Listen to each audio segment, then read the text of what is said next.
কুরুক্ষেত্র যুদ্ধে পাণ্ডবরা জয়ী হয়, কিন্তু এই রক্তক্ষয়ী সংগ্রাম কাউকে সন্তুষ্ট করতে পারেনি। গান্ধারী তার শতপুত্রকে হারিয়ে শোকাহত হয়ে পড়েন। পাণ্ডব ও শ্রীকৃষ্ণ ক্ষমা চাইতে আসেন গান্ধারীর কাছে। তাদের আগমনের কথা শুনে গান্ধারী ক্রোধান্বিত হয়ে ওঠেন। তিনি শ্রীকৃষ্ণের কাছে এসে বললেন, আজ আমি এখানে দাঁড়িয়ে আমার পুত্রদের হারিয়ে বিলাপ করছি, ঠিক তেমনিভাবে একদিন আপনার যাদব বংশ ধ্বংস হবে। পাণ্ডব ও কৌরবরা যেভাবে একে অপরের সঙ্গে যুদ্ধ করেছিল, আপনার যাদবরাও নিজেদের মধ্যে যুদ্ধ করবে এবং একে অপরকে হত্যা করবে। কেউ তাদের ঠেকাতে পারবে না, আপনিও না।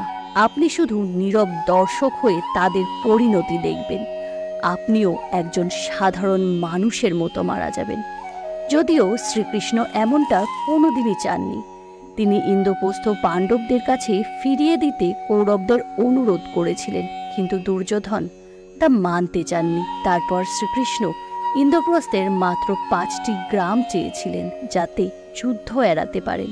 কিন্তু অহংকারী দুর্যোধন বললেন তিনি পাণ্ডবদের এক টুকরো জমিও দেবেন না। এরপর তিনি যুদ্ধের পরিণাম সম্পর্কেও তাদের অবগত করেছিলেন, কিন্তু দুর্যোধন তাতেও কর্ণপাত করেননি।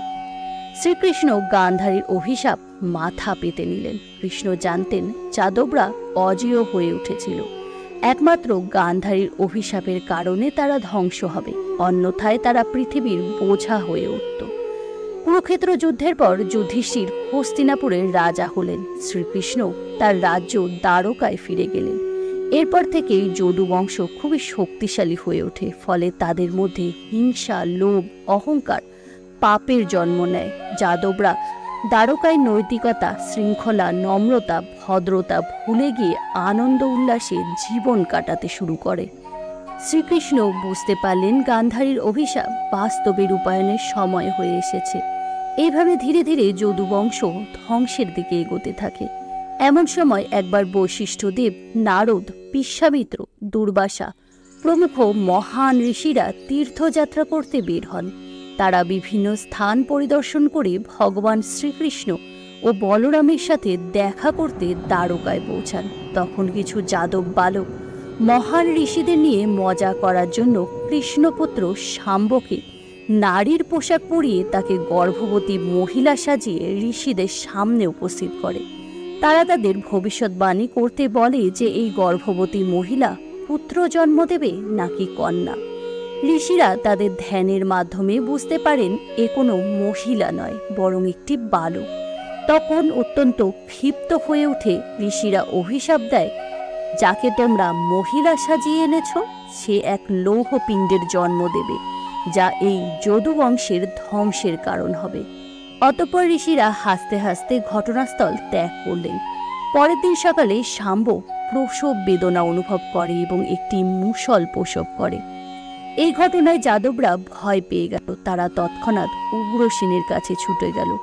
উগ্রসেনের নির্দেশে এই মুষলটিকে পিষে গুঁড়ো করে সমুদ্রে ফেলে দেওয়া হলো, কিন্তু ত্রিভুজাকৃতি একটি অংশকে কিছুতেই গুঁড়ো করা গেল না। এইসব দেখে শ্রীকৃষ্ণ কেবল হাসলেন। শ্রীকৃষ্ণ বললেন, সময় পরিবর্তিত হচ্ছে, শাম্ব তার দায়িত্ব সঠিকভাবে পালন করেছে। এই বলে তিনি ওই স্থান ত্যাগ করলেন। আক্রোর এবং উগ্রসেন উভয়ই বুঝতে পারলেন না কৃষ্ণ কি বলতে চাইছেন।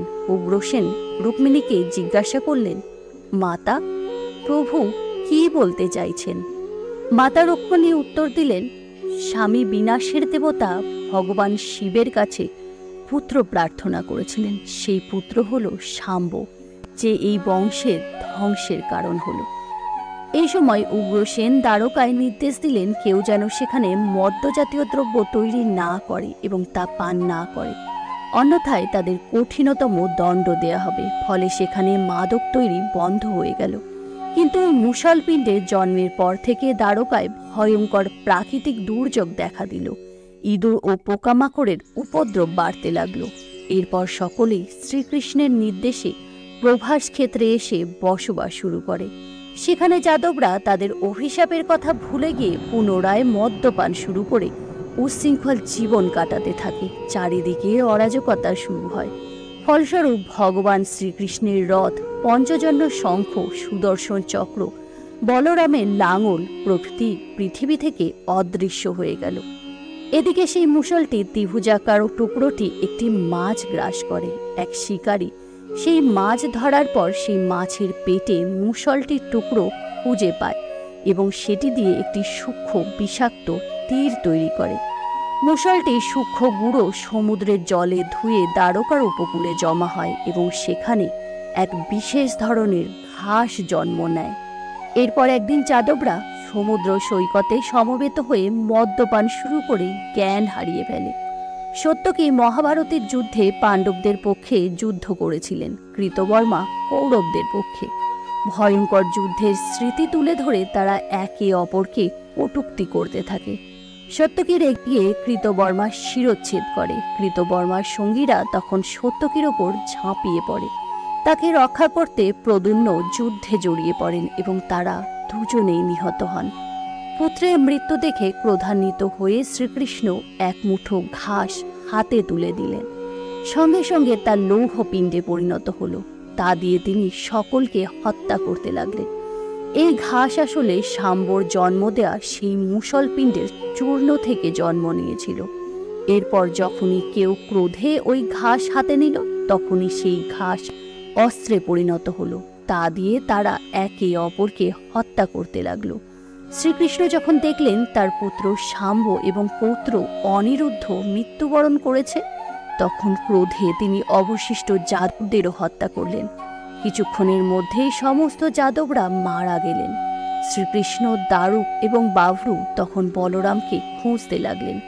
তারা দেখলেন বলরাম একটি গাছের নিচে গভীর ধ্যানে মগ্ন।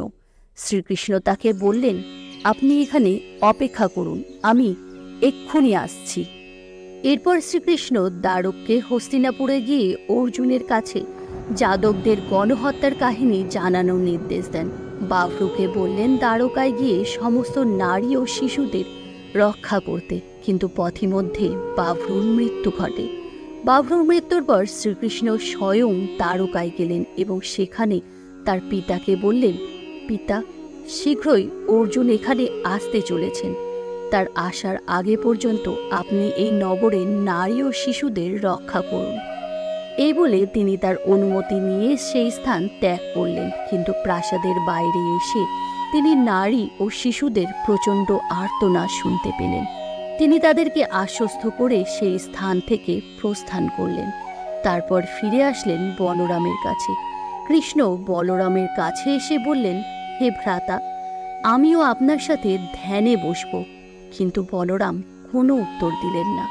তার দেহ থেকে একটি সর্প বেরিয়ে আসলো, ফলে তার নশ্বর দেহের সমাপ্তি ঘটল। কৃষ্ণ উপলব্ধি করলেন তারও এই পৃথিবী ছেড়ে বৈকুণ্ঠ লোকে ফিরে যাওয়ার সময় এসেছে। শ্রীকৃষ্ণ তখন মহাযোগের আশ্রয় নিয়ে ধরিত্রীতে শুয়ে পড়লেন। তখন তার মনে পড়ল ঋষি দুর্বাসার কথা। একবার ঋষি দুর্বাসা শ্রীকৃষ্ণের শরীরকে সুরক্ষিত করার জন্য তার সারা শরীরে পায়েস লেপন করে দেন, কিন্তু শ্রীকৃষ্ণের পা মাটিতে ছিল বলে পায়ে তার লেপন করা হয়নি। ব্রাহ্মণের প্রতি শ্রদ্ধার কারণে তিনি ওই পায়েস নিজের পায়ে লেপন করতে দেননি। ঋষি দুর্বাসা তখন কৃষ্ণকে বললেন, হে প্রভু, আপনার মৃত্যু আপনার পদতলে। অতঃপর জরা নামে এক শিকারী সেখানে শিকার করতে আসে। শ্রীকৃষ্ণের লাল পদযুগল দেখে হরিণ ভেবে সে তীর নিক্ষেপ করে, যা তার গোড়ালিতে বিদ্ধ হয়। সেই তীরটি সেই মুষলে ত্রিভুজাকৃতি অংশ দিয়ে বানানো হয়েছিল, যা মাছের পেটের ভেতর ছিল। শিকারী শ্রীকৃষ্ণের কাছে পৌঁছালে সে তার ভুল বুঝতে পেরে ক্ষমা প্রার্থনা করে।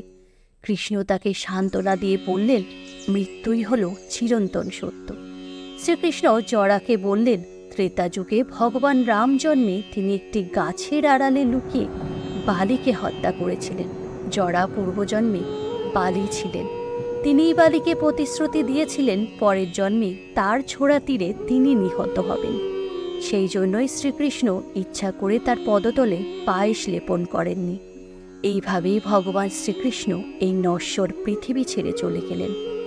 দারুক হস্তিনাপুরে পৌঁছয়ে যাদবদের মর্মান্তিক মৃত্যুর কথা পাণ্ডবদের জানান। এই দুঃখজনক ঘটনা শুনে অর্জুন দ্বারকার উদ্দেশ্যে রওনা হলেন। অর্জুন নারী ও শিশুদের সেখান থেকে নিয়ে ইন্দ্রপ্রস্থে চলে গেলেন, কিন্তু পথে কিছু দুষ্কৃতীরা আক্রমণ করে তাদের লুণ্ঠন ও হত্যা করে। মহান তীরন্দাজ বীর অর্জুনও তাদের রক্ষা করতে ব্যর্থ হয়। অবশেষে অর্জুন অত্যন্ত হতাশাগ্রস্ত অবস্থায় হস্তিনাপুরে উপস্থিত হন। অন্যদিকে ধ্যানমগ্ন অবস্থায় শ্রীকৃষ্ণের পিতা দেহত্যাগ করেন। কৃষ্ণ ও বলরামের স্ত্রীরা সতীদাহ প্রথা মেনে প্রাণ ত্যাগ করেন। শ্রীকৃষ্ণের মৃত্যুর পর দ্বারকা নগরী জলের নিচে তলিয়ে যায়। কৃষ্ণের মৃত্যুর পরই কলিযুগের সূচনা হয়।